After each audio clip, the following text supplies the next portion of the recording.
அஸ்ஸலாமு அலைக்கும் வரஹ்மத்துல்லாஹி வரகாத்துஹு.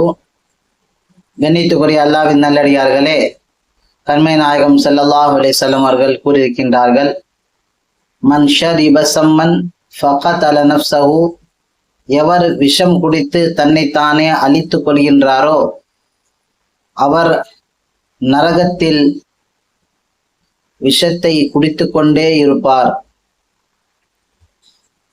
அதிலே அவர் நீண்ட காலம் தங்கியிருப்பார் என்பதாக நபி ஸல்லல்லாஹு அலைஹி வஸல்லம் அவர்கள் கூறியிருக்கின்றார்கள். கண்ணியமானவர்களே, நாம் இந்த விஷயத்திலே சற்று சிந்திப்போமையானால்,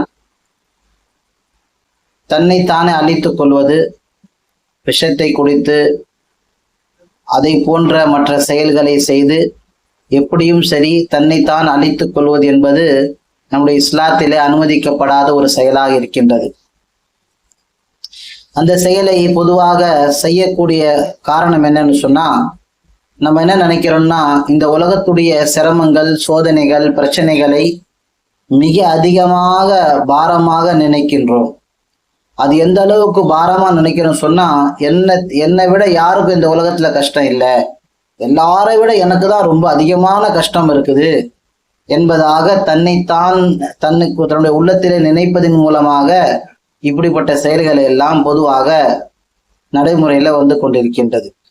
ஆனால் அப்படி அல்ல. அல்லாஹ் தபாரக் வ தஆலா குர்ஆனிலே சொல்லியிருக்கின்றார், லா யுகல்லிஃபுல்லாஹு நஃப்ஸன் இல்லா உஸாஹா. மனிதனுக்கு அவனுடைய சக்திக்கு அப்பாற்பட்ட ஒரு விஷயத்தை கொண்டு அல்லாஹ் அவனை சோதிப்பதே இல்லை. எதை அவனால் செய்ய முடியுமோ அதை தான் அல்லாஹ் அவனுக்கு சொல்கின்றான். எதை அவனால் செய்ய முடியாதோ அப்படிப்பட்ட ஒரு விஷயத்தை கொண்டு அல்லாஹ் யாரையும் சோதிப்பதே இல்லை. ஆனால் நாம் அதை புரிந்து கொள்ள வேண்டும். ஒவ்வொரு பிரச்சனைக்கும் முடிவு இருக்கின்றது. எப்படி பிரச்சனை இருக்கின்றதோ அந்த பிரச்சனைக்கு தீர்வும் இருக்கின்றது. எந்த அளவுக்கு பிரச்சனையோ அந்த அளவுக்கு தீர்வும் இருக்கின்றது. தீர்வே இல்லாத பிரச்சனை இந்த உலகத்துல இல்லவே இல்லை. அனைத்து பிரச்சனைகளுக்கும் தீர்வு இருக்கின்றது. அது தீர்வு என்ன? நம் தீன்படி வாழ்வதுதான் தீர்வு இருக்கின்றது. எந்த அளவுக்கு நம்முடைய சோதனைகள், பிரச்சனைகள் வருகின்றதோ அந்த நேரத்திலே நம்முடைய கவனம் அமல்களின் பக்கம் செல்ல வேண்டும், அல்லாஹ்வின் பக்கம் செல்ல வேண்டும். நாம் அதிகமாக அமல்களை கூட்ட வேண்டும், நம்முடைய குறைகளை பார்க்க வேண்டும், அதிகமாக இஸ்திக்ஃபார் ஓத வேண்டும். இந்த செயல்களின் மூலமாக நாம் பிரச்சனைகளிலிருந்து வெளியே வரலாம், பிரச்சனைகளுக்கு தீர்வை நமக்கு காணலாம்.